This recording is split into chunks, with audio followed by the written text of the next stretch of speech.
Vaya a Segunda de Crónicas, capítulo 20. Queremos compartir una palabra que va a comunicarnos algunos pensamientos y principios que tienen que ver con lo que Dios nos ha estado comunicando sobre el poder de la palabra de Dios en nuestra vida diaria, dentro del mismo sentido de los mensajes que estamos enseñando sobre di solamente la palabra. Y Dios nos está ministrando sobre el poder que hay en su palabra cuando la aplicamos en el espíritu correcto, en el tiempo correcto, en la unción del Espíritu Santo. Cuando ya su palabra deja de ser simplemente escritura y se convierte en vida diaria en nosotros. Y yo quiero que hoy continuemos hilvanando ese pensamiento. Quiero toda su atención, que su mente ahora esté fijada en lo que Dios va a hablarnos y podamos así ser edificados. Segunda de Crónicas, capítulo 20, es un pasaje histórico muy conocido y predicado, pero hay algunos principios que el Señor me ha impartido y cumplo con el deber de compartirlo con ustedes. Específicamente, la rema del Espíritu me fue concedida en el verso número 10. El verso número 10, Segunda de Crónicas 20:10. Dice así: Ahora pues, he aquí que los hijos de Amón, los de Moab y los de la región montañosa de Seir, la tierra de los cuales no quisiste que Israel atravesara cuando venía de la tierra de Egipto, por lo que se apartaron de ellos y no los destruyeron. He aquí que ahora ellos nos pagan viniendo a expulsarnos de la heredad que tú nos has dado en posesión. Oh Dios nuestro, mire esto acá, oh Dios nuestro, ¿no los juzgarás tú? Porque nosotros no disponemos de fuerzas contra esta multitud tan grande que viene contra nosotros. No sabemos qué hacer, pero en ti ponemos nuestros ojos. Pregúntale a tu hermano, ¿qué haces cuando no sabes qué hacer?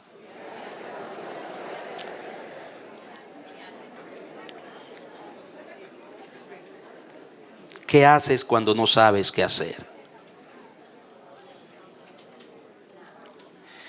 Mis amados, cuando estamos en una situación como la que estaba el rey Josafat, donde no sabemos qué hacer, a pesar de todos los recursos, la logística que tenemos, las experiencias, no sabemos qué hacer. ¿Qué hacemos? Ustedes saben que las cosas que hacemos cuando no sabemos qué hacer revelan mucho. Es en esos momentos cuando no sabemos qué hacer en donde revelamos, primero que todo, nuestro nivel de espiritualidad y de dependencia en Dios. Cuán fuerte es nuestra conexión con el Eterno. Lo que hacemos cuando no sabemos qué hacer va a revelar la fortaleza de tu conexión con el Dios eterno y con lo eterno. Otra cosa que revela lo que hacemos cuando no sabemos qué hacer es nuestro orgullo o nuestra humildad. Porque el orgulloso, el altivo, inventa. Él no admite que no puede. Él hace uso de sus experiencias, aplica métodos que le han funcionado en otras ocasiones y se apoya en ellos, o busca una ayuda que piensa que tal vez lo puede sacar del aprieto de la situación, que luego le puede resultar peor. El orgulloso muy difícilmente admite que no sabe qué hacer y que no puede, como hizo Josafat. Otra cosa que revela lo que hacemos cuando no sabemos qué hacer es, amados míos, hacia dónde tenemos puestos nuestros ojos. ¿En qué y en quién tenemos puestos nuestros ojos? Esas tres cosas. Puedes asumir una posición o hacer algo que revela que tus ojos están puestos en ti, en tu autosuficiencia, que tus ojos están puestos en la crudeza y la dificultad del momento. Pero me ocasionó una profunda impresión que este rey admite que no sabe qué hacer y dice: pongo mis ojos hacia ti porque no sé qué hacer.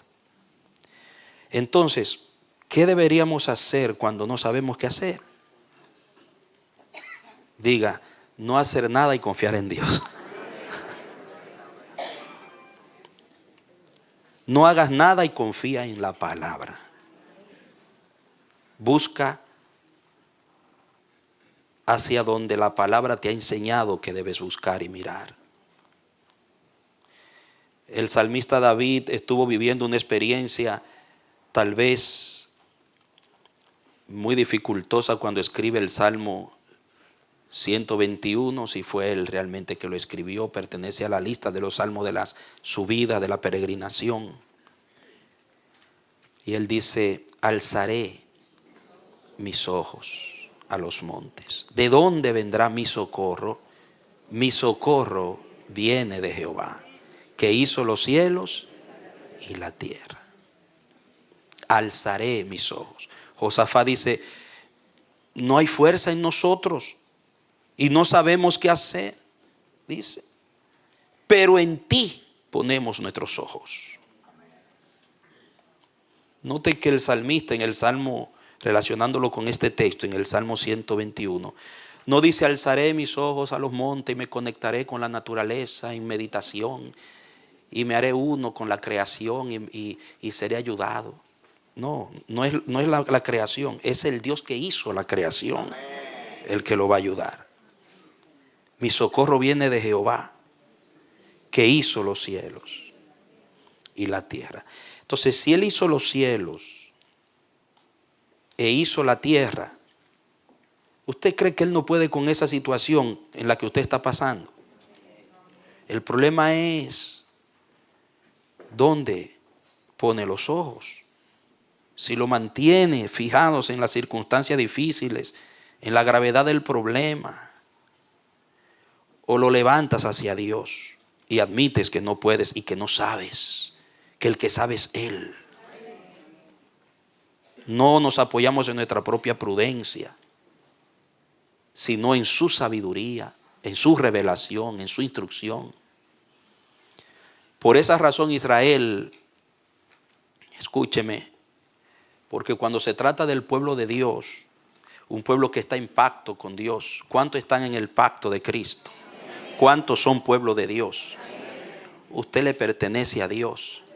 Usted es un rebaño de Dios. Somos un rebaño que tiene un pastor. Somos un pueblo que tiene un cuidado, una protección. Somos un pueblo que depende de la palabra de ese pastor.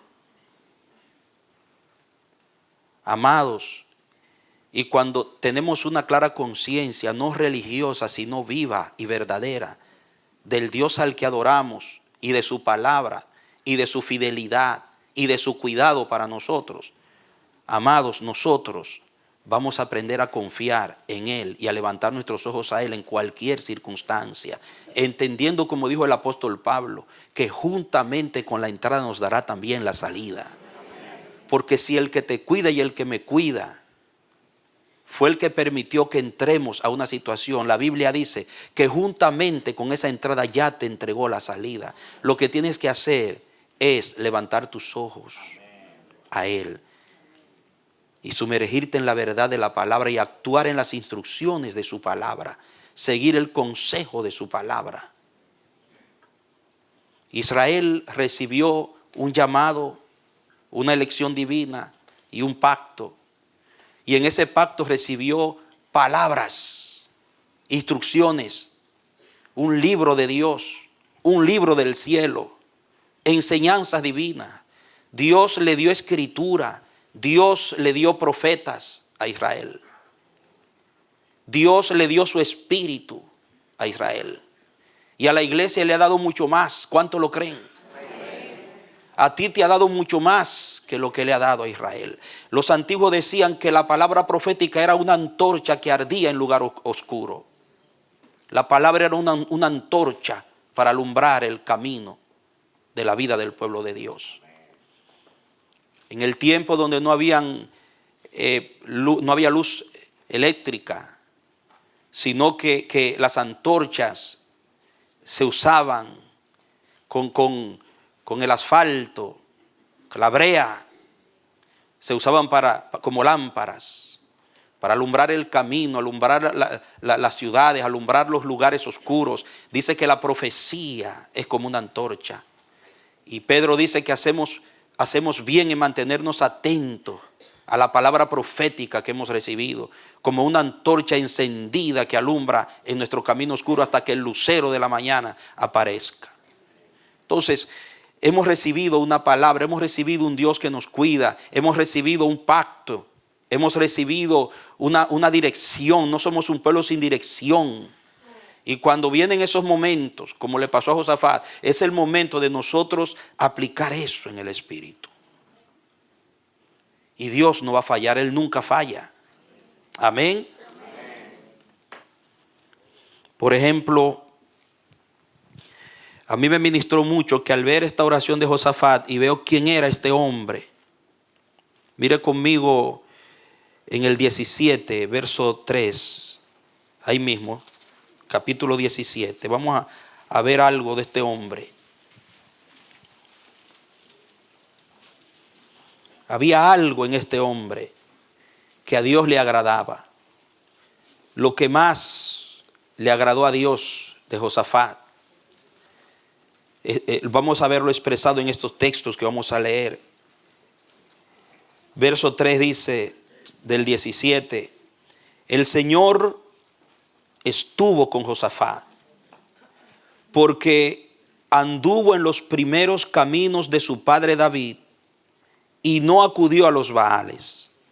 Más bien, buscó al Dios de su padre, andando según sus mandamientos y no según las obras de Israel. En Israel había un descarrío. Este era rey en Judá, pero mirando al otro lado, a la parte norte, estaba Acab, en una perversión y una desobediencia, apoyándose en Baal, en las supersticiones, en los recursos satánicos.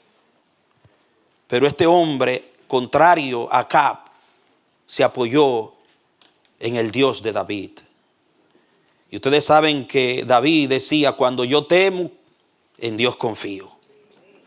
Cuando a David lo quisieron linchar por causa de lo que pasó, cuando en Siclá dejó al pueblo y el pueblo fue llevado cautivo y el pueblo se le volteó, dice que viéndose rodeado por la amenaza de la muerte, dice, pero él se fortalecía en Dios. Ese era el espíritu de David.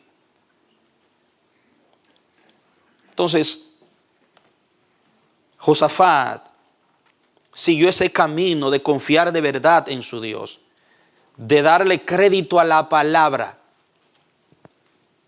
que Dios, y a las promesas y al pacto de Dios con su pueblo. En esos momentos cuando no sabemos qué hacer, es donde se va a revelar cuánto crédito tiene la palabra en nuestras vidas. Cuánto vale una palabra, una promesa, una verdad de Dios dada a nosotros. Entonces, continúa diciéndonos la santa palabra. Verso 4, más bien buscó al Dios de su padre, andando según sus mandamientos y no según las obras de Israel. Por eso el Señor afirmó el reino en su mano. ¿Qué hizo Dios? Afirmó el reino en su mano, porque él confió en Dios. Por eso el Señor afirmó el reino en su mano. Todo Judá daba presentes a Josafat, y él tuvo riquezas y gloria en abundancia. Y mira el 6. elevó su corazón hacia los caminos del Señor y quitó otra vez de Judá los lugares altos y los árboles rituales de acera. Elevó su corazón, aplicó su corazón. ¿Sabe qué me dice esto? Que Josafat no buscaba a Dios solamente cuando estaba en aprieto. Amén. Note, eso es lo primero que el Espíritu me reveló. Él no era un hombre que tenía a Dios como el repuesto, la rueda de repuesto del auto, que lo sacaba cuando se le pinchaba una. No era un hombre de un cristianismo de emergencia, de una relación con Dios de emergencia. Josafat fue un hombre que aplicó su corazón. Porque en el original, cuando habla de que elevó su corazón, la idea es que él lo aplicó. Él decidió de corazón buscar a su Dios en todas las áreas de su vida. Porque continúe leyendo para que usted vea en el 18, verso 4. 18:4. Además, Josafat dijo al rey de Israel: por favor, consulta hoy la palabra del Señor, de Jehová. Esto habla de una decisión que no fue la más sabia, de ir y unirse con Acab para enfrentar a Siria.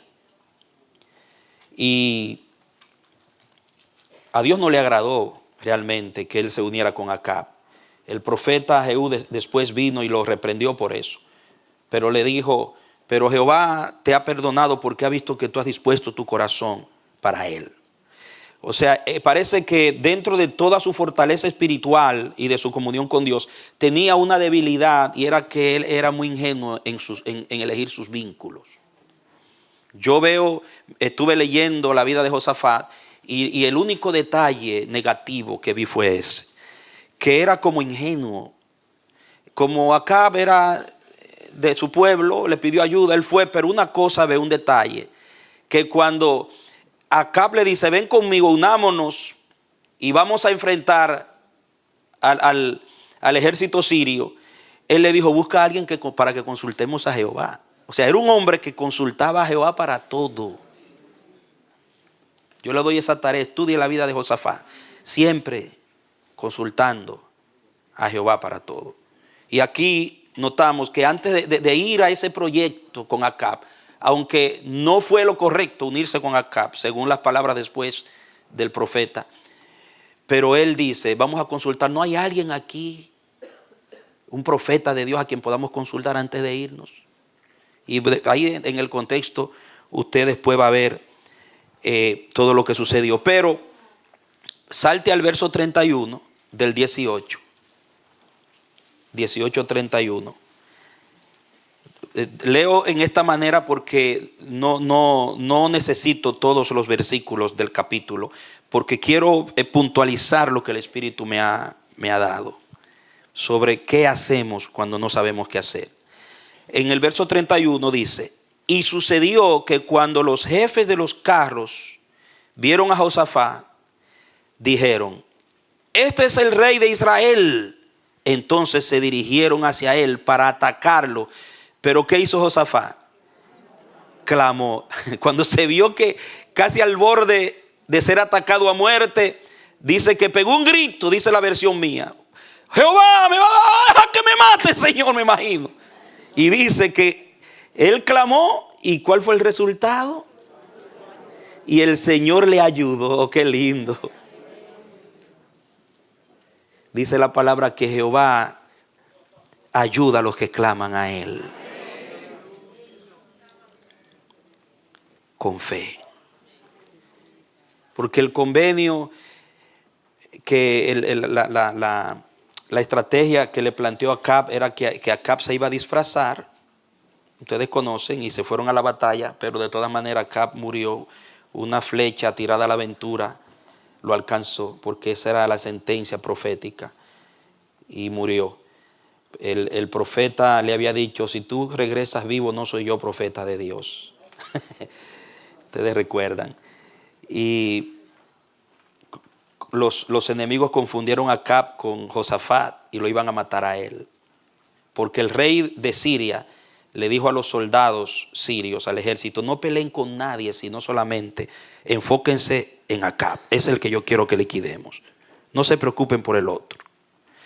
Y ellos pensaron que Josafat era Acab y lo iban a atacar. Y en el momento que Josafat se da cuenta de lo que está pasando, pega un grito.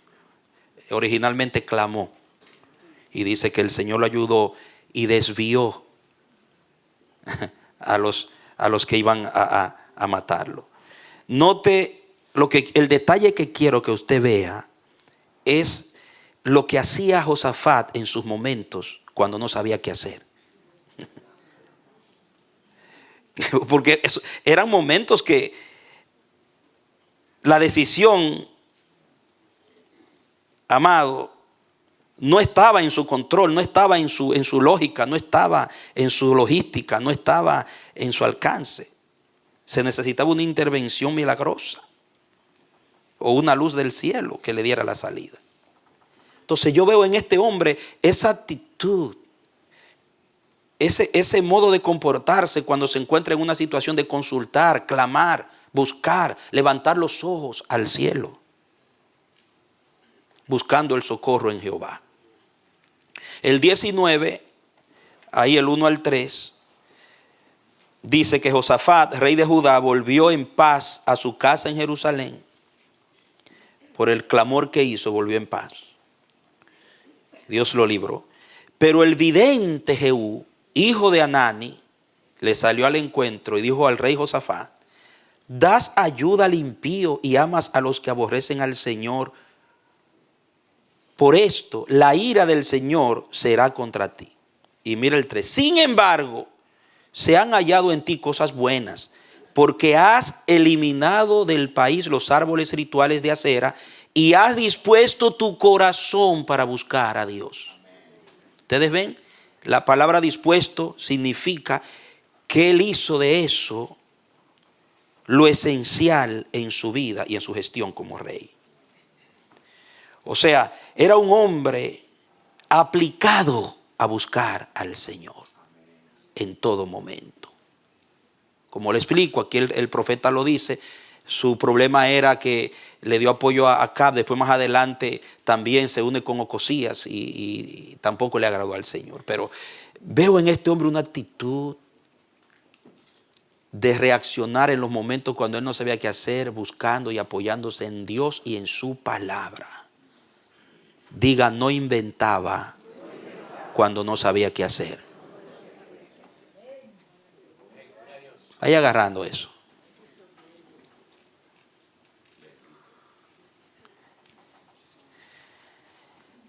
Muy bien.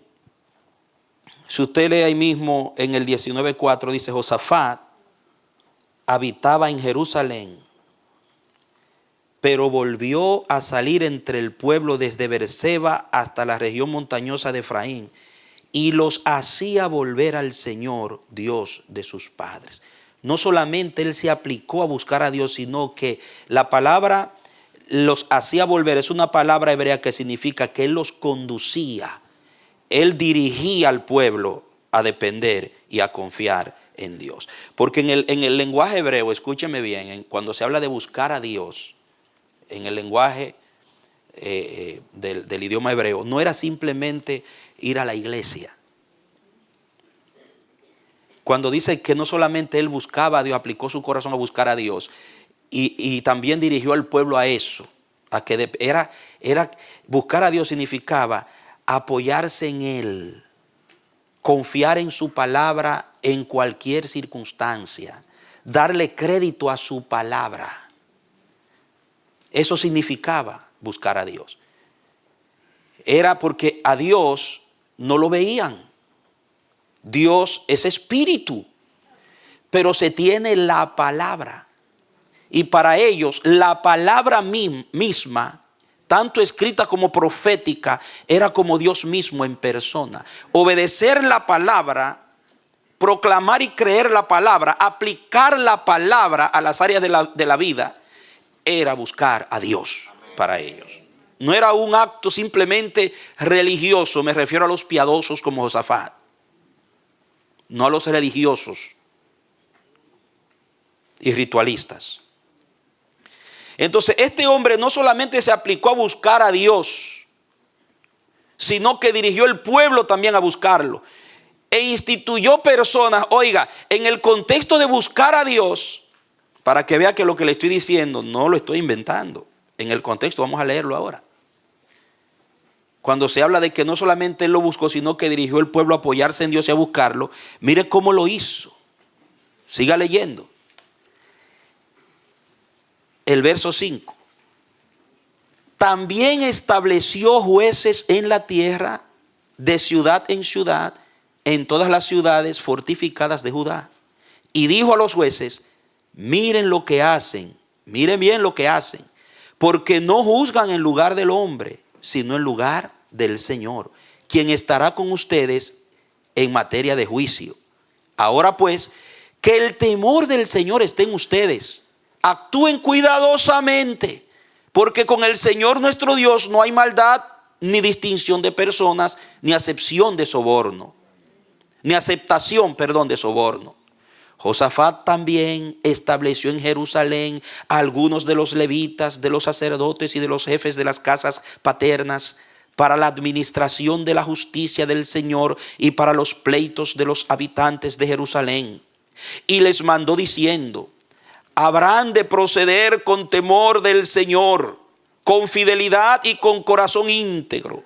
En cualquier pleito que traigan a ustedes sus hermanos que habitan en sus ciudades, sean delitos de sangre o cuestiones de instrucción, mandamientos, leyes o decretos, han de advertirles a fin de que no pequen contra el Señor y que no haya ira contra ustedes y contra sus hermanos. Note bien, al obrar de este modo, no tendrán culpabilidad.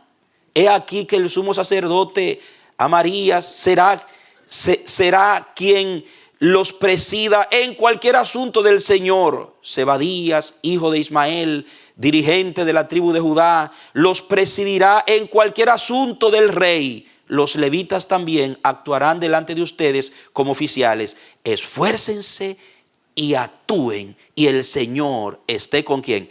Con el bueno. Note la filosofía de gobierno de este hombre. Llevar la gente a Dios, al juicio de Dios, a los principios de Dios. Más adelante en el contexto, si usted sigue leyendo, dice que él instituyó gente para que le enseñaran al pueblo la palabra de Dios también. Y les encarecía que anduviesen en la palabra de Dios. Tremendo. Amado, ¿con qué propósito me hace el Señor leer esto? Simplemente con el propósito de hacerte ver que este hombre no buscó a Dios porque estaba apurado. Él lo buscó porque Dios era su confianza. Su palabra era su guía. Y en Él estaba su esperanza. En todo momento. No solamente en los momentos de aprieto. Oiga bien esto. Cuando buscamos a Dios y su palabra, en tiempos normales,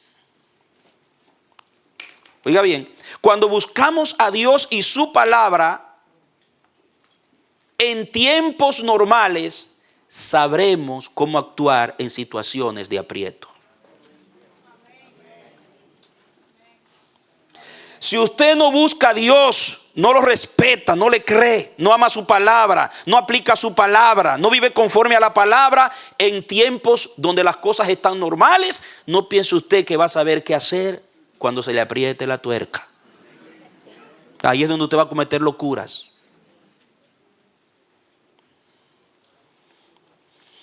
Asaf supo qué hacer cuando no sabía qué hacer. Porque en los momentos donde las cosas estaban bien, tenía intimidad con Dios, vivía en el temor de Dios, obedecía la palabra de los profetas de Dios.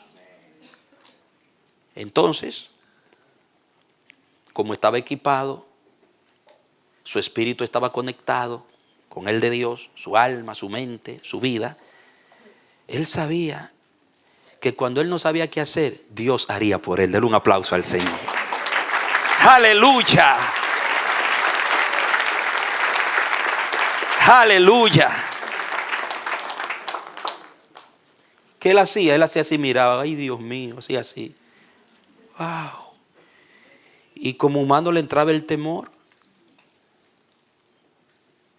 Entonces, cuando él veía que él no tenía la logística, él hacía así, ¡fuap! Y levantaba los ojos y decía, Señor, a mí no me toca esto, te toca a ti. Tranquilo. Y saben que hay unas palabras que él dice después que Dios lo libra, el Señor interviene, confunde a los enemigos, que de hecho eran familia de ellos, eran descendientes, eran semitas de Lot, del incesto de Lot, los amonitas que se mencionan aquí, y los moabitas.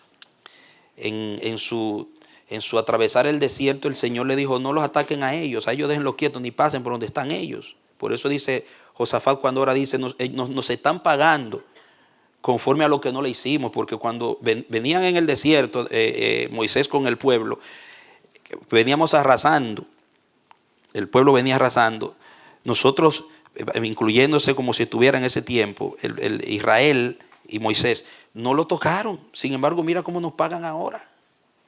Y los habitantes de Seir eran los descendientes de Esaú. O sea, en cierta forma eran familia lejana. Y eso había creado cierta reserva de no tocarlo, de que no hubiera guerra y conflicto entre ellos, aunque estuvo ahí el conflicto por asuntos que ahora no tenemos tiempo para explicar porque ese no es el tema. Pero realmente había dos razones. No solamente la razón de que era una multitud que logísticamente el ejército de Josafat no podía solventar humanamente, darle una respuesta militar a esa confederación que venía, dice, vienen a expulsarnos, dijo él. Sino también había un sentimiento ético, porque Dios le había dicho a Israel desde el principio que tenía que actuar con consideración hacia ellos, por lo que ellos representaban, por la sangre semita que traían, eran de la misma familia que venían. Aunque hubiera un momento que el Señor le dijo, métanle mano porque se están portando mal. Ustedes me entienden. Pero había también un sentimiento ético. Yo veo en Josafat, aparte de su fidelidad, de buscar a Dios constantemente, el respeto a Dios y su palabra, veo en él también un alto nivel ético en su tratar con los que él entendía que tenían parentesco con él. Porque la razón de él unirse con Acab fue por el parentesco, no era buscando beneficio. Lo mismo con Ocosías. Entonces, era un hombre sano, Josafat. Era un hombre lleno de Dios, Josafat. Era un hombre que el sentido de la piedad tenía un peso en su vida. No era un hombre espiritualmente liviano, engreído, orgulloso, mareado por la fama de su gestión, de su reinado, porque fue extremadamente exitoso, lo veremos. Pero él no apeló a esas cosas en ningún momento para solventar sus situaciones difíciles, sino que siempre se apoyó en Dios. Porque quien verdaderamente tiene poder, quien verdaderamente es sabio, quien verdaderamente cuenta con recursos realmente útiles son aquellos que confían en Dios con todo su corazón. Confiar en Dios con todo nuestro corazón. Esa es nuestra riqueza. Dios es nuestra riqueza. Dios es nuestra victoria. Dios es nuestro triunfo. Dios es nuestro todo. Pero eso hay que recibirlo, percibirlo y vivirlo en el espíritu, no religiosamente. Entonces, notamos eso, que cuando tenemos relación con Dios en todo momento, en los momentos normales, a un nivel profundo y elevado, sabremos cómo actuar en los momentos de aprieto. Pero lo contrario, cuando no buscamos a Dios en tiempos normales, cometemos locuras en momentos de aprietos.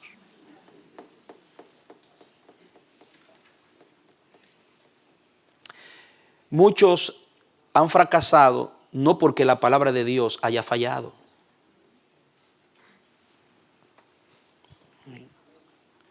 Muchos no han logrado lo que debieron lograr, ni tuvieron una victoria que debieron tener en un momento dado de un conflicto, como Pablo dice, en un día malo, el día malo.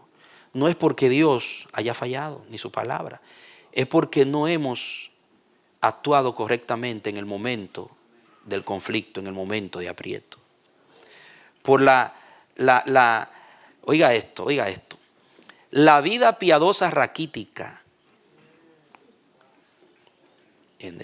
la vida piadosa anémica, la conexión con Dios tan liviana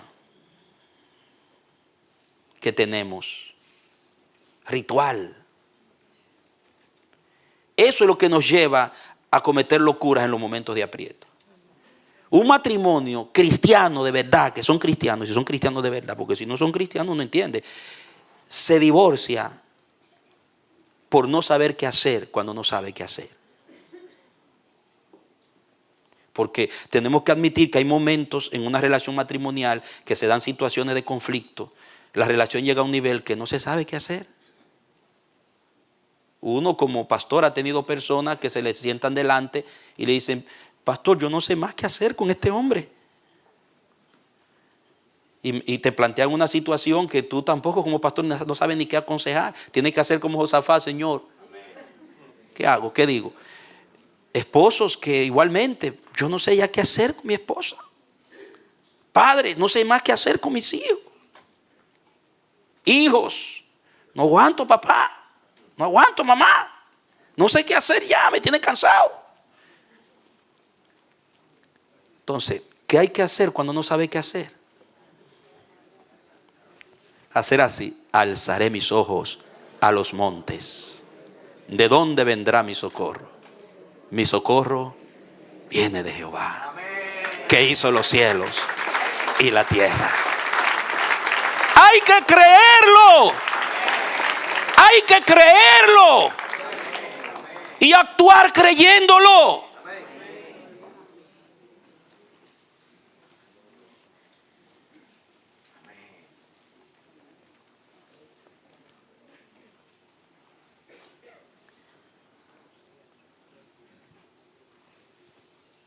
Amados,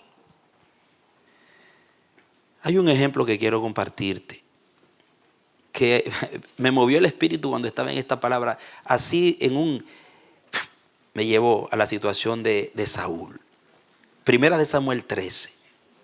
Ve conmigo a Primera de Samuel 13, para que veas algo.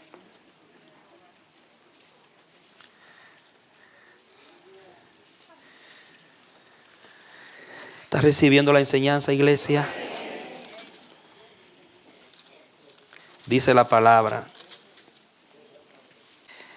El título dice que Saúl estaba bajo las amenazas de los filisteos, bajo la amenaza de los filisteos.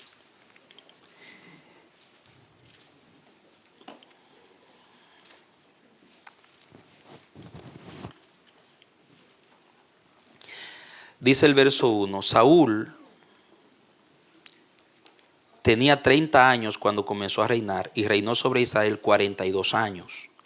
Saúl escogió para sí 3,000 hombres de Israel, y de ellos 2,000 estaban con Saúl en Michmas y en la región montañosa de Betel, y 1,000 estaban con Jonatán, su hijo Jonatán, en Gabaa de Benjamín. Y despidió al resto del pueblo, cada uno a su morada. Entonces Jonatán atacó el destacamento de los filisteos que había en Geba, y lo oyeron los filisteos. Bueno, están atacando, vamos nosotros entonces a retaliar, vamos a movilizar nuestras tropas hacia ellos también, vamos a contraatacar. Esa fue la idea. Luego Saúl hizo tocar la corneta por todo el país diciendo: oigan los hebreos. Y todo Israel oyó que se decía: Saúl ha atacado el destacamento de los filisteos, y también Israel se ha hecho odioso a los filisteos. Entonces el pueblo fue convocado en Gilgal para seguir a Saúl. También los filisteos se reunieron para combatir contra Israel, movilizando 3,000 carros, 6,000 jinetes y gente tan numerosa como la arena de la orilla del mar. Claro, es una hipérbole, una exageración, una figura del lenguaje allí. Pero lo que quiere decir era que no eran poquitos, era una multitud inmensa. ¿Y con cuántos contaba Saúl, el ejército de Saúl? 3,000 hombres. Hermano, dice la palabra que ellos subieron y acamparon en Micmas, al este de Bethaven. Cuando los hombres de Israel se vieron en aprieto, vaya, note ahí. ¿En qué se vieron? ¿Cómo está? Tú estás en aprieto. ¿Hay alguien en aprieto aquí ahora? ¿Has tenido momentos de aprieto? ¿Quién no ha pasado por momentos de aprieto? Y no se acabarán los momentos de aprietos. Dios nos saca de un aprieto y después viene otro. Diga conmigo, los aprietos son parte del desarrollo de mi fe. Porque ¿qué pasa? Usted escucha el texto que dice que el que empezó en vosotros la buena obra, la perfeccionará hasta el día de Jesucristo. Tremendo. Dice, la idea es, Él la irá perfeccionando, perfeccionando, perfeccionando, perfeccionando hasta el día de Jesucristo. No la va a abandonar. Pero paralelo a eso, hay otros textos que dicen que Dios te va perfeccionando a medida que te va formando. Y dentro de esa formación, de ese proceso, hay tratos donde Dios permite que tú entres en aprietos para que aprendas a vivir conforme a la palabra, para que aprendas a depender de Él. Quiero decirte en esta mañana que la razón fundamental por la que Dios no te salva y de una vez te lleva al cielo y te deja en la tierra que vivas unos años más hasta que Él decide llevarte o hasta que Cristo venga, si viene en nuestra vida, es porque Él quiere desarrollar en ti la dependencia, quiere enseñarte a confiar en Él. Ahora mismo el trabajo esencial que está haciendo Dios perfeccionando la obra en ti es enseñándote a confiar solamente en Él. A Dios lo que más le interesa es que tú aprendas a confiar en Él, a darle lugar a su palabra y a su promesa y a su persona que Él debe tener en tu vida. Porque solamente cuando aprendes a confiar verás a Dios actuar. Y esto es parte de los muchos aprietos que tuvo Israel. Pero el problema no eran los aprietos. Tampoco era el Dios a quien Israel adoraba y le daba culto y sacrificios. El problema eran las reacciones de los que estaban al mando o del pueblo que tenía la palabra de Dios. La gravedad, la verdadera amenaza no está en los aprietos en los que Dios permite que tú entres, sino en cómo tú reaccionas, qué haces en esos momentos.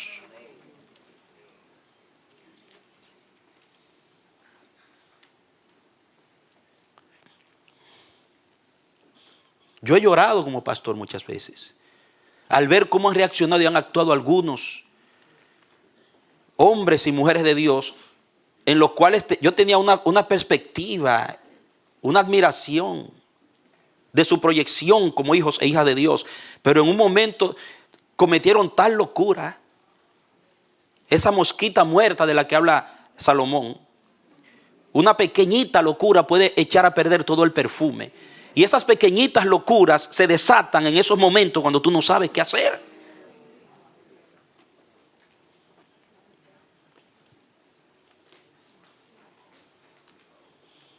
Diga conmigo, yo no fui creado, ni fui redimido para actuar independiente de Dios.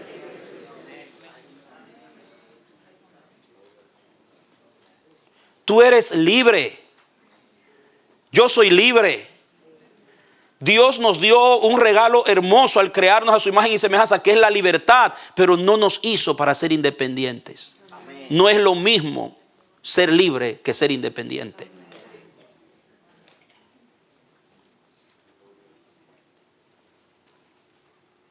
Saúl no entendió eso, pero Josafat lo entendió.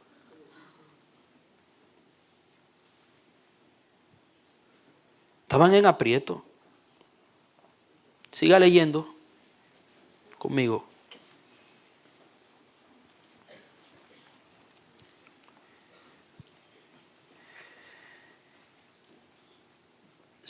Cuando los hombres de Israel se vieron en aprieto, porque el pueblo fue puesto en apuros, diga, en aprietos y en apuros, se escondieron en cuevas, grietas, peñascos, fosas y cisternas. Y algunos de los hebreos cruzaron el Jordán hacia la tierra de Gad y de Galaad. ¿Sabe qué significa? Traicionaron al ejército de Saúl. Se fueron a pelear a favor de los filisteos. Después, más adelante, usted en su casa, porque yo no tengo tiempo, usted va a ver que cuando Jonatán, el hijo de Saúl, escondido de Saúl, decide tirar una aventura, creerle a Dios y decir, vamos a entrar, vamos a meternos, que tal vez Dios hará algo, porque Dios puede salvar con mucho o con poco. Y Jonatán se arriesgó con su paje de armas y Dios hace un estrago. Entonces los que se habían ido para los filisteos se cambiaron otra vez para el ejército de Saúl.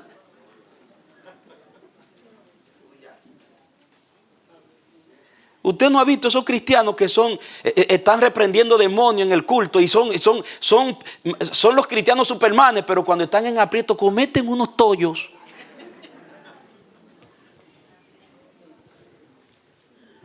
Se cambian para el bando del enemigo. Como el chiste que me hicieron a mí de la viejita ungida, que esa, mire, a ella dice que los demonios le tenían miedo. Y en todos los cultos eso era reprendiendo demonios. Y cuando el pastor decía, apenas allá la pisa, te la piso la cabeza. Y ese era esos cristianos que ven demonios hasta en la sopa. Y un día había una fiesta de disfraz cerca de la iglesia. Iba uno a esa fiesta vestido de diablo. Hermano, vestido de diablo. Porque ¿sabe cómo pintan al diablo? Y está un culto encendido, hermano. Y el pastor dice, pisa la cabeza de esa fiesta, písate. Y lo insultando al diablo ahí sentado. Y cayó un aguacero. Y el que estaba vestido de diablo no encontró dónde meterse. Se metió en la iglesia a refugiarse del aguacero.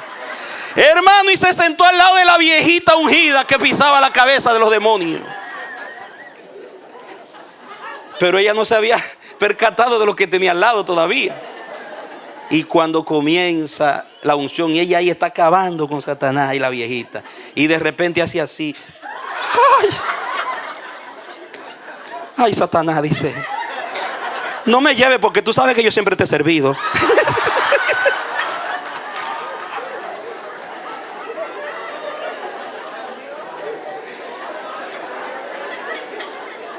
Amado, amada, cristianos que son tremendamente espirituales en los momentos fáciles, pero cuando se les complica la cosa y no saben qué hacer, se cambian de bando.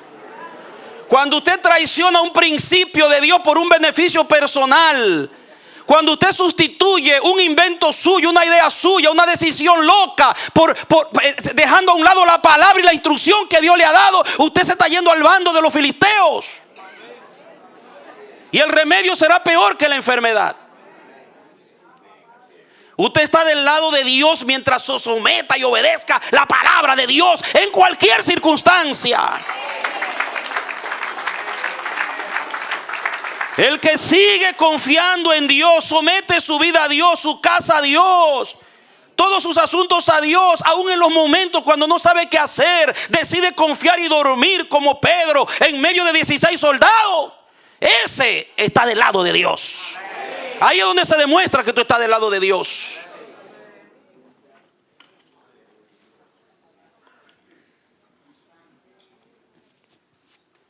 Se pasaron para el otro bando.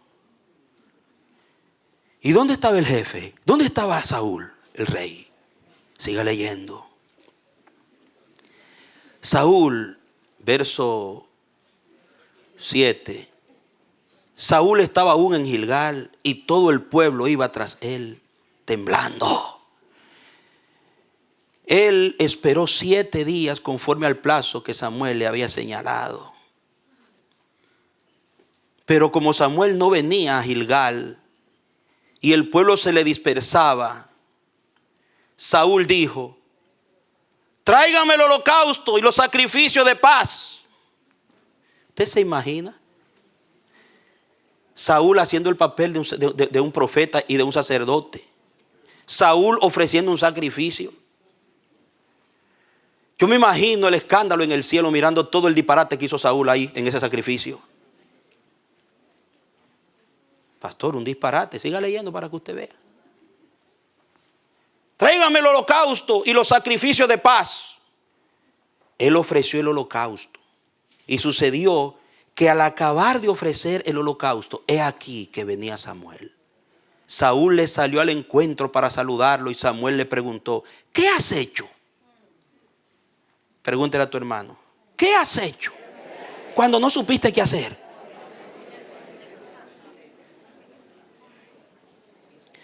Tú podrías ponerte ahora un poquito en el lugar de Saúl y pensar en locuras que cometiste cuando no supiste qué hacer y en las consecuencias que tuviste. Podría darte en este momento un selah mental y desconectarte de aquí, trasladarte allá al pasado, cosas que pasaron en tu vida por locuras que cometiste. Amado, cuando yo estaba leyendo esto, yo me transporté en mi tiempo de mi joven pastorado, cuando yo era un pastor pichoncito. Yo hice cosas. A mí venían a pedirme consejo un muchacho con 18 años, soltero, y venían a pedirme, a plantearme situaciones matrimoniales que yo me ponía la mano y decía: Dios mío, hermano, yo no le voy a decir los consejos que yo di. Yo no sé si hubiera un matrimonio que sobrevivieron. Pero yo no sabía qué hacer. Yo me quedaba mirando al hermano que me hablaba y a la hermana. Y bueno, yo soy pastor, vamos a inventar. Y le tiraba ahí un consejo.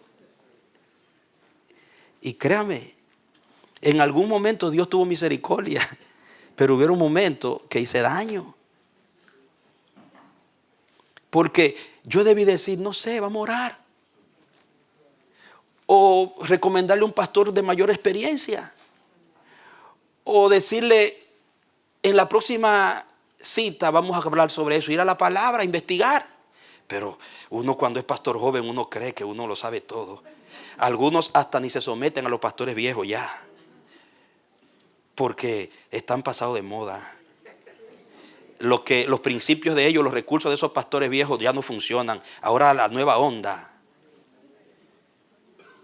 Y usted ve muchas de esas locuras que se cometen en las iglesias por muchísimos ministros jóvenes que se están enganchando al pastorado. Es porque no están aprendiendo de los viejos. Están inventando como Saúl, dando sacrificios sin saber qué hacer. Y cuando están en un momento de aprieto cometen locuras. Y yo cometí bastante. Hasta que Dios me hizo entender, me hizo madurar en el proceso. Y entendí que cuando usted no sabe, diga: yo no sé. Sea humilde. Y pregúntele a Dios, consulte a Dios. Cuando usted está esperando, siga esperando hasta que venga Jehová. No se desespere y cometa locura. Él vio que se le desertaban la gente. Él vio, tal vez yo en el lugar de él y en la condición espiritual de él hubiera hecho lo mismo. Porque no solamente era un Saúl que era jefe de un ejército, sino que el problema no eran los filisteos. El problema no era que eran 3,000 contra una gran multitud. El problema era la condición espiritual de Saúl, que él no le daba, nunca le había dado hasta aquí un altar a Jehová. No era un hombre que tenía intimidad con Dios. Las batallas que Saúl ganó fue porque Samuel le dijo al pueblo: Dios no lo va a desamparar a ustedes. Aunque ustedes han elegido en la carne este rey, pero Dios es fiel a su pacto y no los va a desamparar.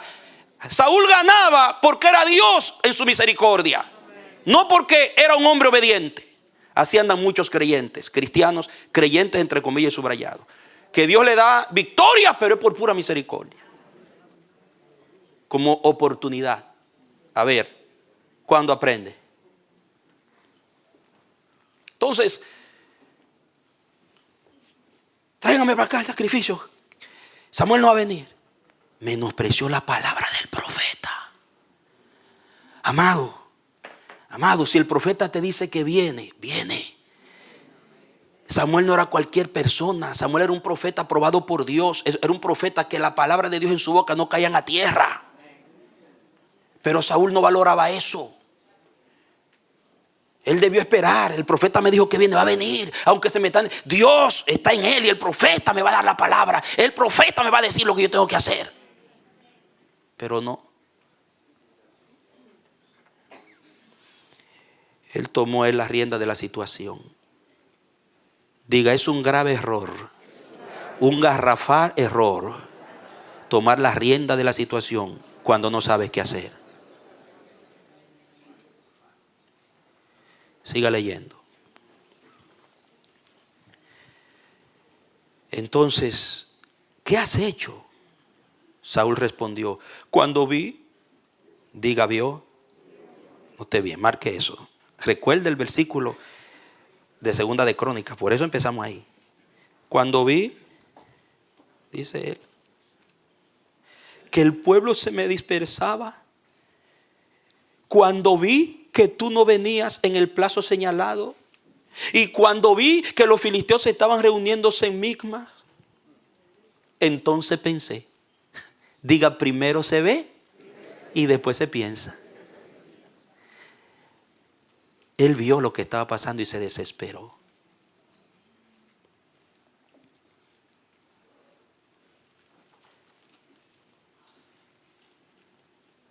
Entonces pensé, 2 puntos.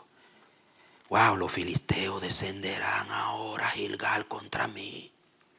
Y yo no he implorado el favor del Señor. Por eso me vi forzado. Diga, se vio forzado. Y ofrecí el holocausto. Él construyó un pensamiento incrédulo, de dudas. Se vio ya vencido.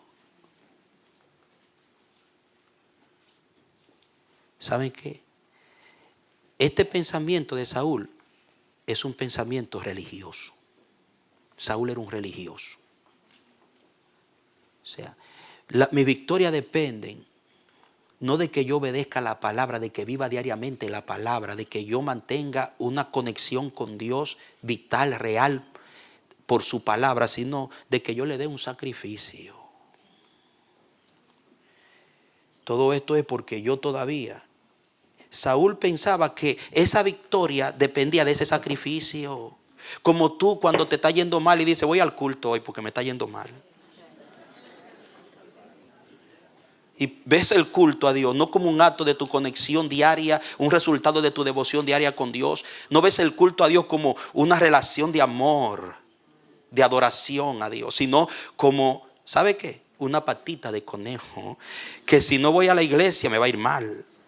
Si no leo la Biblia, ay, me está yendo mal, tengo todos estos problemas porque dejé de leer la Biblia. Tengo una semana que no abro el libro, no leo la Biblia. Ese es el espíritu de Saúl.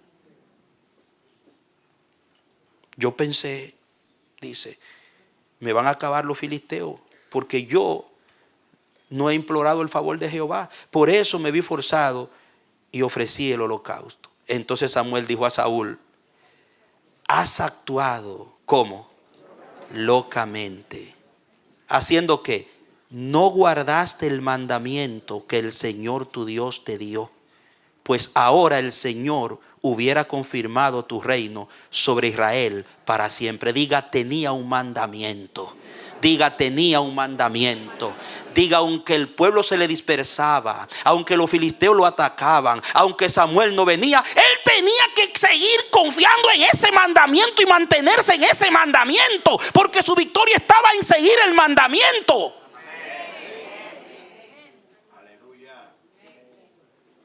Amado, tu vida tiene mandamiento, tu matrimonio tiene mandamiento, tu relación con tus hijos tiene mandamiento, la forma de administrar tu negocio tiene mandamiento. Hay mandamiento para con quien tú te vas a casar, hay mandamiento para la profesión que tú vas a tener, hay mandamiento de cómo tú debes manejar tu vida, tus relaciones, hay mandamiento de cómo tú debes caminar en esta tierra. La palabra es lámpara a tus pies, lumbrera a tu camino. La palabra es antorcha viva que está ahí para guiarte. Pase lo que pase, cuando tú no sepas qué hacer, quita tus ojos, no haga como Saúl y vi, quita tus ojos de la circunstancia y fíjala en el mandamiento. Eso es levantar los ojos arriba.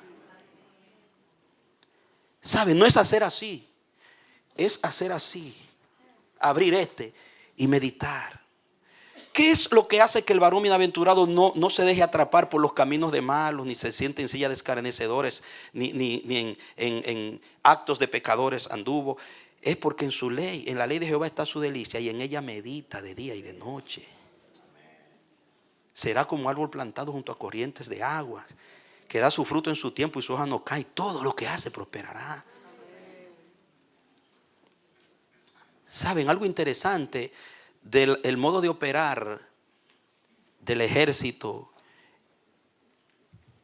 judío, del ejército israelí? Es que ellos saben qué hacer cuando no saben qué hacer. Muchos, ante todo está el Señor, que es el que cuida de su pueblo. Está el Señor, el que defiende a su pueblo Israel por el pacto. Pero investigadores de las estrategias militares que utiliza Israel descubrieron, dicho por los mismos dirigentes del ejército, que la fuerza militar y las victorias del ejército israelí se dan porque están constantemente repitiendo lo mismo, entrenando. Y cuando hay una situación de aprieto, ellos no necesitan burocracia ni estar preguntando. Ellos saben qué tienen que hacer. Saben actuar rápido. La estrategia del ejército israelí es hacerlo todo rápido, ganarle tiempo al enemigo. Saben actuar sin tener que preguntar a su superior porque ya están entrenados. Tienen mandamientos, tienen instrucciones. Que cuando te pase esto, la instrucción es, esto que hay que hacer. ¡Pum! Fallaste. Bueno, hubo un error, pero obedeciendo las instrucciones no hay problema. Por eso ellos no dejan en el campo a un soldado herido ni muerto.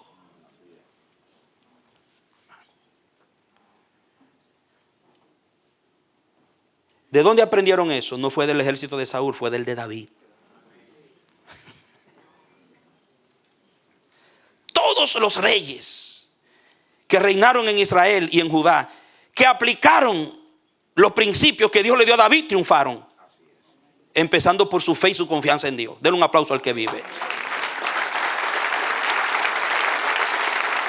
Hasta el día de hoy siguen triunfando. Pero amado, Samuel le dijo, has cometido una locura.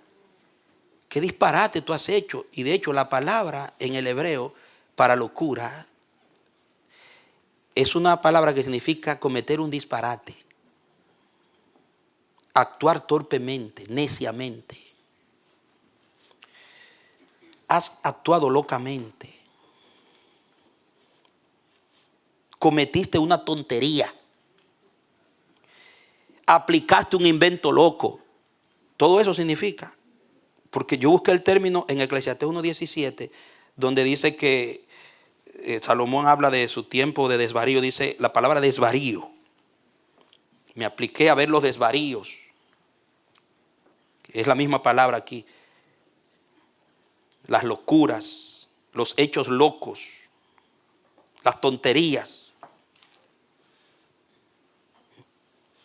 Y esa era el modo de comportamiento constante de Saúl, cometiendo locuras, torpezas. Ahí mismo en el contexto ustedes van a ver que él quería enfrentarse a ese ejército y estaba pensando atacar a los filisteos, pero había mandado al pueblo a ayunar, a pelear en ayuna, hermano.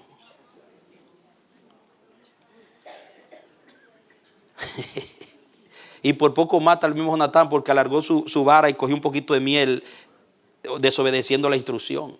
Si el pueblo no se le planta y le dice no lo mate porque por él fue que Jehová dio la victoria, y entonces lo exoneró. El mismo, mira lo que le dijo el mismo hijo en el 14:35. Mira el 14:35. Dice, de primera de Samuel, estamos ahí todavía. 14:35. Después Saúl edificó un altar al Señor. Mire, este altar fue el primero que él edificó al Señor. O sea que cuando cometió la locura todavía él nunca le había dado al Señor un altar. Después ahí en el contexto, no voy a ponerme a rastrear el texto donde Natán le dice, tú has turbado al pueblo. Tú has turbado al pueblo. ¿Por qué? Porque inventaba cuando no sabía qué hacer. Usted va a ver, usted se lee la gestión de Saúl y usted va a ver que lo que hacía era inventar cuando no sabía qué hacer. Amado, Dios te dio el Espíritu Santo. ¿Cuánto lo tienen? Amén. Y te dio su palabra para que no inventes. Deja que el que no tiene a Dios, que invente. Yo antes inventaba. Cuando yo no tenía a Cristo, no tenía la palabra, no tenía instrucción de Dios, no tenía el Espíritu Santo, yo inventaba. Pero ahora puedo orar. Ahora puedo consultar.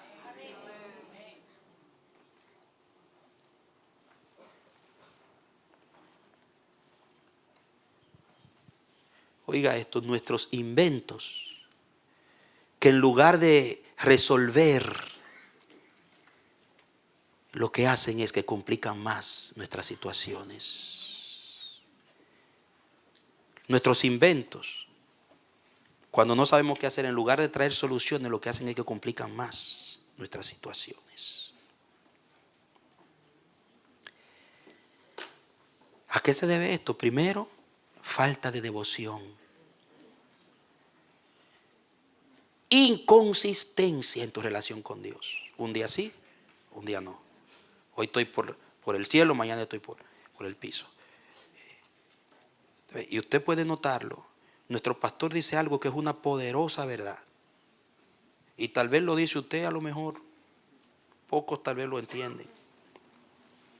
Yo he aprendido, el Señor lo sabe, a ponerle mucha atención a lo que sueltan los profetas y los ministros que me ministran. La boca que te ministra es una boca bendecida para tu vida. Y más cuando es un hombre íntegro que teme a Dios.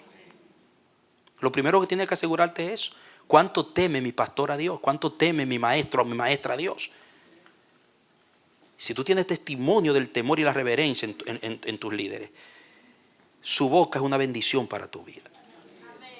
Entonces el pastor ha dicho, la manera como tú tratas los cultos a Dios, las actividades, las convocaciones señaladas por Dios, tanto el culto del domingo, el del jueves, allá en New Jersey, el martes, el domingo, cada actividad, la reunión de los sábados, todo eso. La manera como pensamos y tratamos eso es una evidencia de nuestra consistencia y nuestra devoción con Dios. Salvo algunas excepciones por causas ajenas a la voluntad del creyente. Porque hay causas ajenas. Tenemos que admitirlo.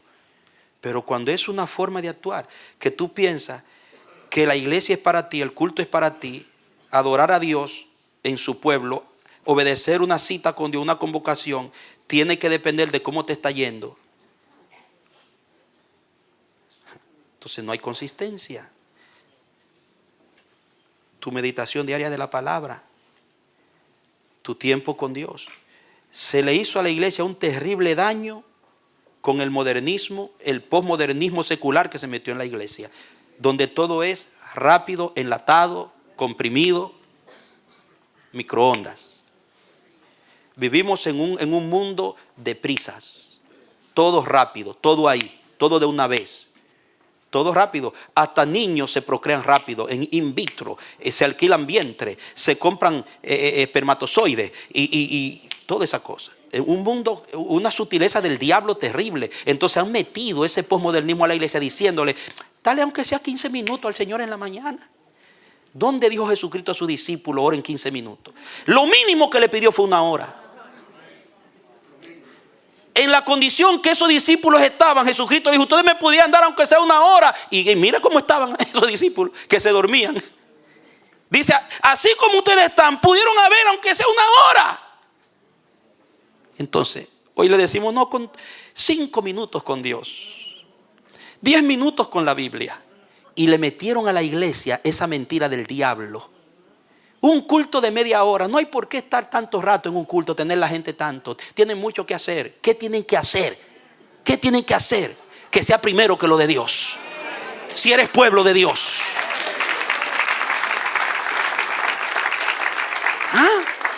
Entonces después cometemos locuras como Saúl y culpamos a Dios. Dios me falló. ¿Dónde está Dios? No hay consistencia en tu vida. Entonces, ¿cuál fue la diferencia entre un Saúl y un Josafat? Que Josafat tenía consistencia con Dios. Amén. Pero Saúl no sabía que era un altar. ¿Usted entendió por qué empecé diciéndole que la forma como usted actúa cuando no sabe qué hacer revela la profundidad de su conexión con Dios? Entonces, amado, falta de devoción y obediencia a la palabra, falta de consistencia en mi relación con Dios. Si hay algo para lo cual tú no jamás debes depender de otra persona, es para tu vida devocional con Dios. Eso es personal entre tú y Dios y tú. Cuando Dios te quiere a ti. No quiere al hermano que ora por ti, te quiere a ti. Hermano. Este año yo empecé con algo, no sé, pienso que fue el Espíritu orando, pensé en los cultos, pensé en todo lo que Dios dijo para este año y la iglesia en New Jersey que Dios nos ha entregado. Y una palabra que el Señor puso en mi boca, ahí está el pastor Patricio que estamos edificando allá juntos, me dijo, dile a las ovejas que su silla no adora. Ese va a ser el lema con cada uno que deje de venir a la iglesia. Dile, tu silla no adora, adoras tú que te sientas sobre ella. Amado, así me vino eso. Y se lo estamos recordando. Tu silla no adora. Esta casa Dios la dio para que tú vengas a adorar. No para que le digas a tu silla, no voy hoy, adora tú por mí a la silla. No. Dios quiere consistencia. El que tiene consistencia con Dios y entiende que su intimidad, su relación diaria con Dios es algo entre él y Dios, sabrá qué hacer cuando no sabe qué hacer.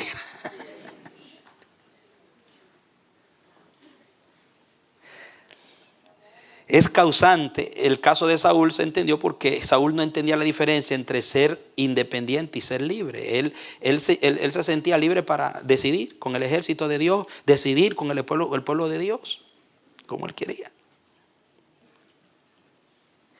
Otra cosa es que cuando hay inconsistencia, actuamos más empujados por nuestros impulsos de miedo que por un así dice Jehová.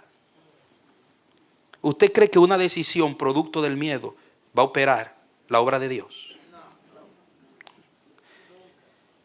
Hermano. Por eso dijo Josafat, yo levanto mis ojos, no sabemos qué hacer, no hay fuerza en nosotros, pero en ti está la fuerza. En ti está la fuerza. Entonces la locura que cometió Saúl no fue más que actuar independiente de Dios. Diga, toda actuación, toda decisión, todo paso que yo dé, independiente de Dios y su palabra, es un acto de locura.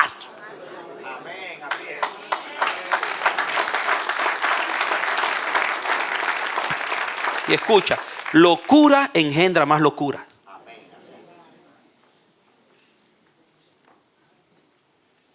Dile a tu hermano, basta ya de locuras.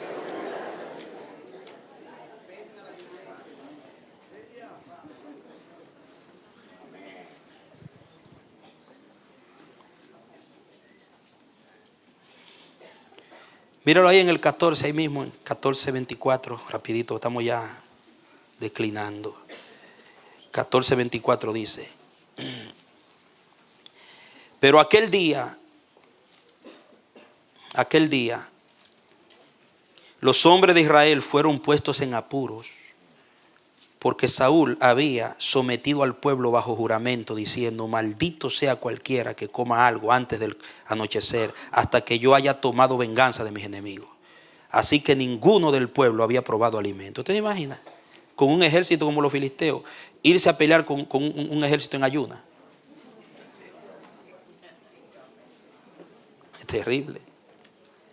Era un loco, inventor. Usted lee el 29, también mire el 29, mire. Entonces Jonatán respondió: mi padre. Usted sabe cuando un hijo, en esa cultura oriental, un hijo hablar así de un padre, mire, era porque la cosa era grave. Dice: mi padre ha ocasionado destrucción al país. Ustedes ven la locura de Saúl, lo que había ocasionado destrucción al país. Vean cómo han brillado mis ojos por haber probado un poco de esta miel. ¿Cuánto mejor si el pueblo hubiera comido hoy libremente del botín que tomó de sus enemigos? ¿No se hubiera ocasionado una gran derrota a los filisteos? ¿Cuántos padres que perturban su casa por estar inventando, en lugar de someterse y obedecer los principios que Dios les ha dado para manejar sus familias? Madres, ¿cuántos hijos caen en garras del enemigo, en estratagemas perversos del diablo, por no mantenerse obedeciendo los principios que Dios les ha enseñado? Cometen locuras. Amado.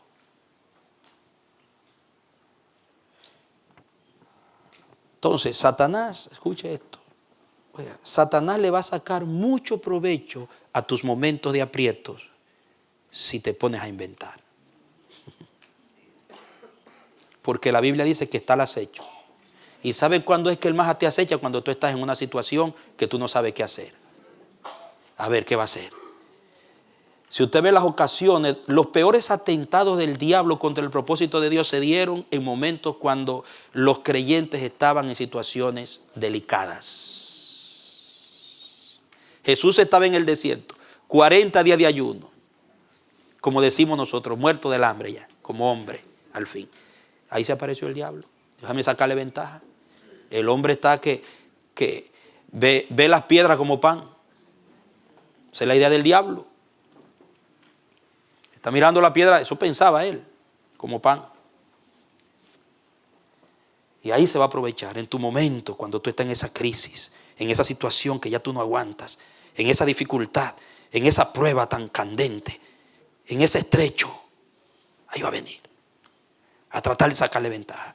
Y si tú no eres como Josafat, sino como Saúl, olvida. Así mismo, está frito. Ok. Pablo habla del día malo, para que estéis firmes y podáis resistir en el día malo. Hay días malos, que si tú no sabes qué hacer cuando no sabes qué hacer, el diablo va a sacar provecho de tu día malo. Tienes que vestirte toda la armadura de Dios. Mano. A los corintios le dijo: para que el diablo no saque ventaja, no tome ventaja. Yo al que he de perdonar lo perdono. Porque si yo guardo amargura y me quedo con quien gana ventaja es el diablo. Porque donde hay una enemistad, un resentimiento, una falta de perdón, donde hay raíces, y como dijo una hermana un día, no, a veces no son raíces, ya son yucas de amargura. Yuca. El diablo va a tratar de llevarte a cometer locuras, va a sacar ventaja de eso. Si la Biblia te dice perdona, perdona. Si la Biblia te dice no le tome en cuenta, no le tome en cuenta. ¿Por qué? Porque lo dice la palabra.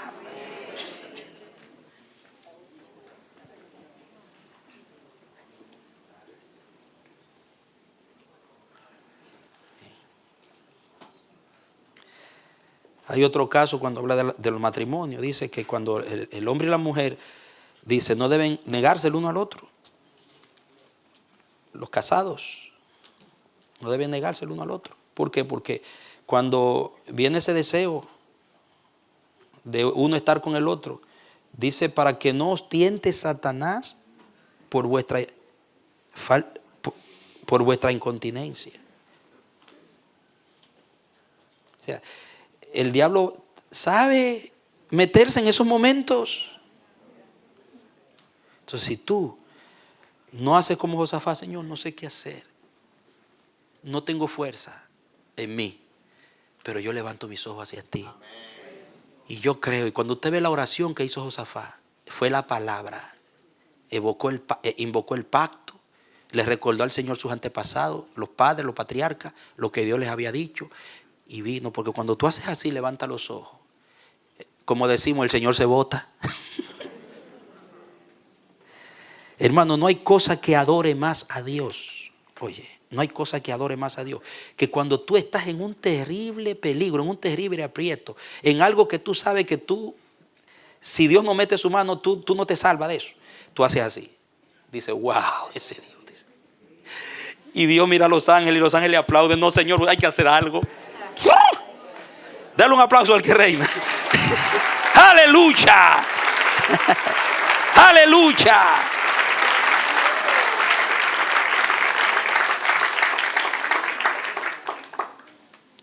Se mete Dios. Mire lo que pasó con eso. El Señor confundió, se mataron los unos con los otros. Dice la historia. Usted conoce la historia. Yo solo quiero que pensemos en esto. ¿Qué hago cuando no sé qué hacer? Eso va a ser muy importante para hoy, para los días que restan. Amado, dejemos de cometer locuras. Yo se lo he dicho y vuelvo y lo repito y seguiré haciendo hincapié porque me ha revelado el Espíritu. Y si ustedes ven que mencionamos mucho esto, tanto nuestro pastor como mi persona en este púlpito, es porque Dios nos da una convicción de que hoy como nunca el diablo quiere destruir los matrimonios. Porque destruyendo los matrimonios debilita el propósito de Dios en la iglesia. Empezando por los propios nuestros como pastores. El diablo va a tratar de dañar desde arriba hacia abajo. Entonces siempre estaremos llamando la atención de lo que es importante. Amado, yo estoy que cuando un cónyuge cristiano viene y me habla de divorcio, yo le digo, tú vas a cometer una locura. ¿Entiendes? Tu evangelio te funciona ahí también. Si tú te humillas. Pero es difícil humillarse y decir, ya yo no sé qué hacer. Señor, mete tu mano. Ya no me voy a separar esperando en ti. Algo tú vas a hacer y yo voy a esperar que tú lo hagas. Ya, deja ese hombre quieto, deja esa mujer quieta y mantente mirando a Dios. Aleluya. Sírvele a Dios, concéntrate en lo de Dios y tú verás a Dios meterse.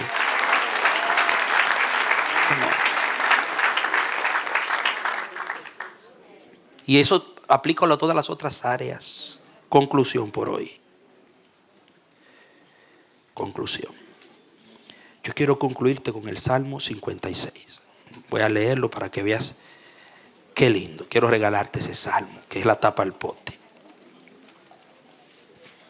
¿Te ha ministrado la palabra, pueblo de Dios? Bendigo al Padre que me dio esto para ti hoy. Salmo 56. Este salmo fue un descubrimiento, se lo confieso, para mí. En el contexto de este mensaje.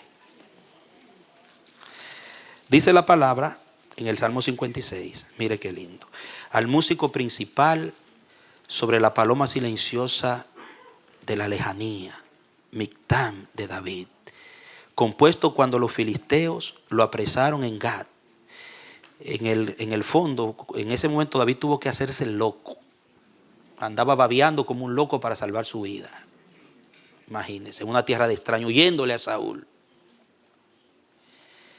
Ten misericordia de mí, oh Dios, porque me acosa el hombre, me oprime combatiéndome todo el día.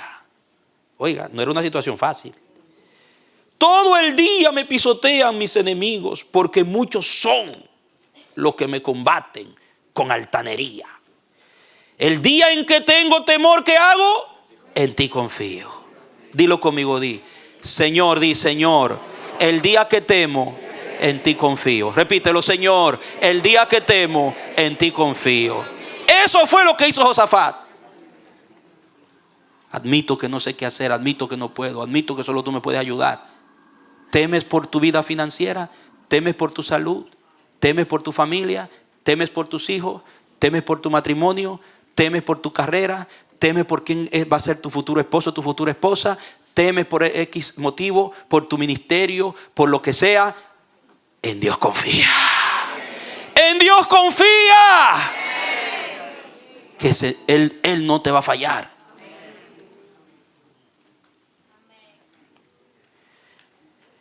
En Dios cuya palabra alabo. Confiar en Dios era confiar en su palabra. Cuya palabra alabo. Aunque tengo todo contra mí, se me ha volteado el mundo, Señor, esto está color de hormiga, pero confío en tu palabra. Me mantengo en tu palabra, te creo. Lo que tú has dicho es confiable.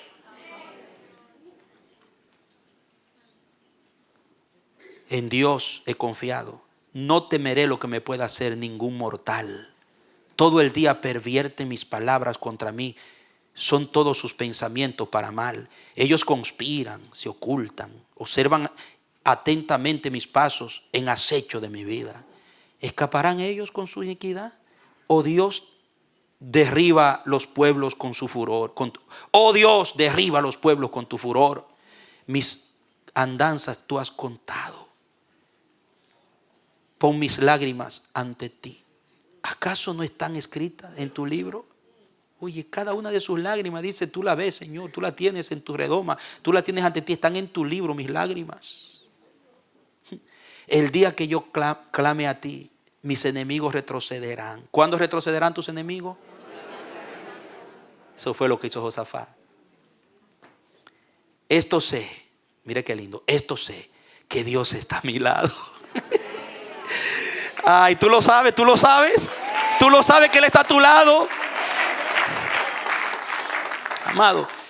Y oye, está a tu lado, no es que se aparece de vez en cuando. La idea es, está pegadito conmigo siempre ahí.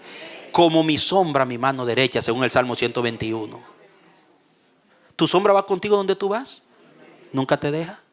Así está Dios contigo, dale un aplauso. ¡Aleluya!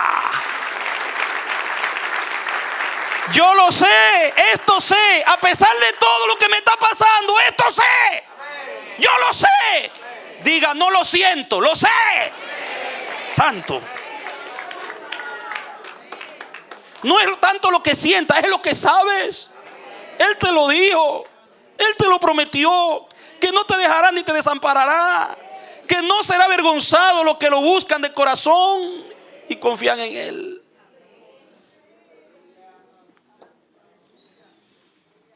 Santo, alabo el bendito nombre de mi Dios. Bendito el nombre del Señor.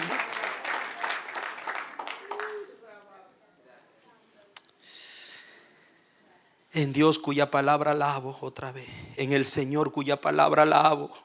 En Dios he confiado. No temeré lo que me pueda hacer el hombre. Sobre mí, oh Dios, están tus votos. Oiga, sobre mí están tus votos. Te pagaré sacrificio de acción de gracias, porque has librado mi vida de la muerte y mis pies de la caída, para que ande delante de Dios en la luz de la vida. Aleluya. Gracias, Señor. Gracias, Señor. Gracias, Señor. Bendito eres.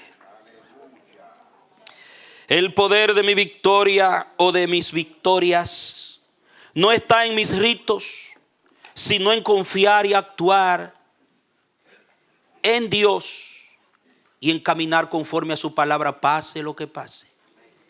Dile a tu hermano, libérate de los sacrificios de Saúl y entra a la confianza de Josafat.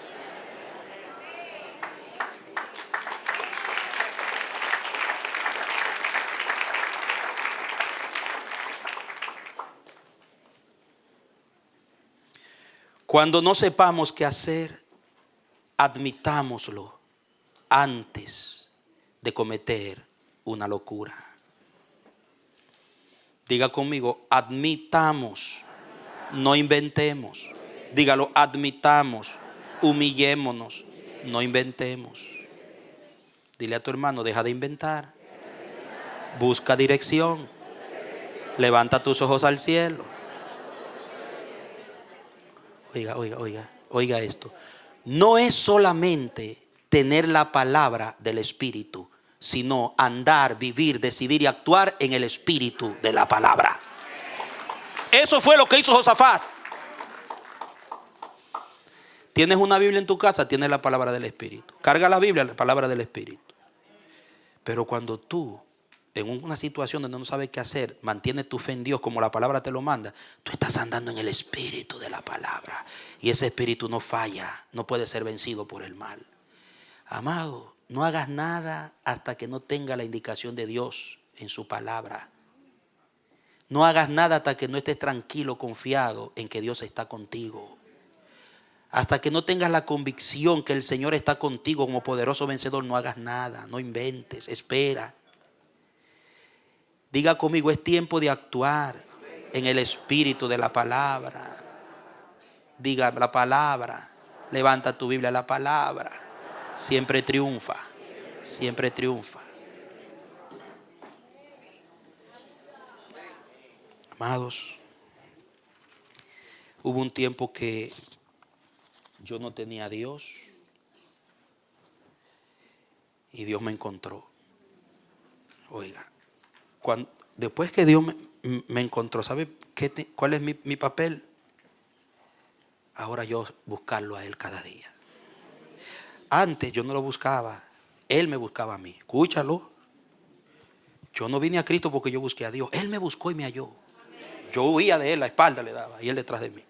Pero después que Él me halló, es para que yo ahora lo busque a Él. En todas mis situaciones. La mejor cosa que podemos hacer en cualquier circunstancia, aunque no sepamos qué hacer, es buscarlo a Él. Porque el que fue hallado, diga el que fue hallado, puede buscarlo. Y lo halla a Él. Denle un aplauso al Señor. Santo.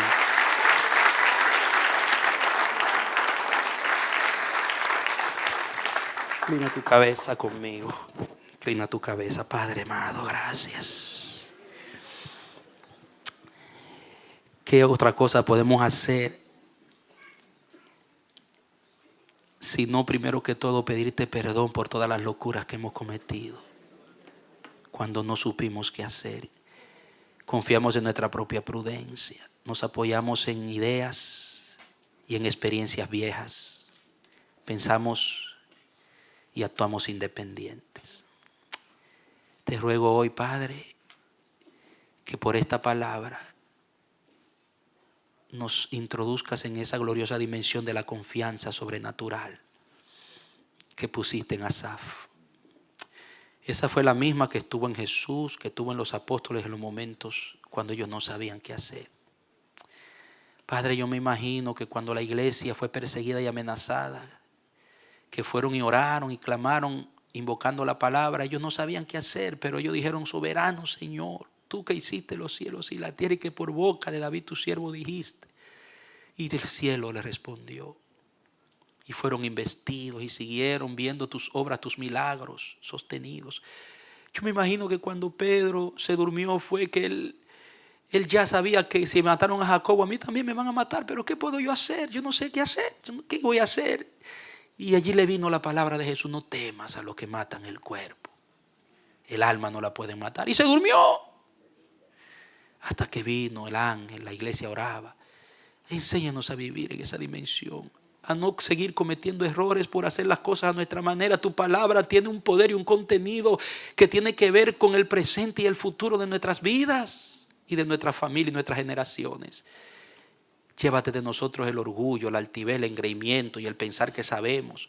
¿Cuántos esposos le dicen a su esposa: no hable con el pastor, no busque consejo? Y las esposas a veces también, porque piensan que ellos pueden lograr y el barco se está hundiendo. ¿Cuántas veces los creyentes, por falta de un consejo profético, por su orgullo fracasan? cuando no fueron diseñados para el fracaso.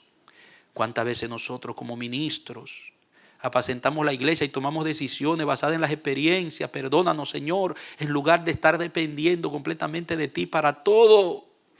Danos esa gracia de depender en ti en todo. Y bendícenos con una vida de piedad y de comunión contigo consistente, Padre. Consistente. Te lo ruego en el nombre de Jesús. Gracias, Señor. Amén y amén. Sigan siendo bendecidos en el nombre de Jesús. Padre amado, Dios eterno, gracias.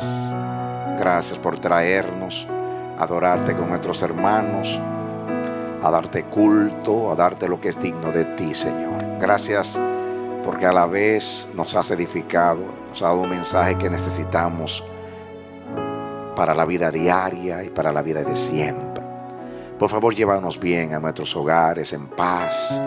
Danos descanso esta tarde y mañana danos un nuevo día y ayúdanos a no olvidar esta palabra. Pedimos que el Espíritu Santo nos recuerde esta palabra siempre, Señor, porque vivimos en un mundo adverso totalmente, que está en enemistad contra ti, Dios mío. Gracias. Trae a los hermanos del culto de esta tarde, danos un resto del día bendecido. La gracia del Señor Jesucristo, el amor tuyo y la compañía del Espíritu nos acompañen siempre. Tu Espíritu nos guía hasta el día de Jesucristo. Pon tus ojos hacia nosotros y que no se aparte de nosotros tu misericordia, ni el pacto de tu paz. En el nombre de Jesús. Amén. Dale un aplauso al Señor. Y vírese, dale un abrazo a sus hermanos. Y salimos alabando al Señor.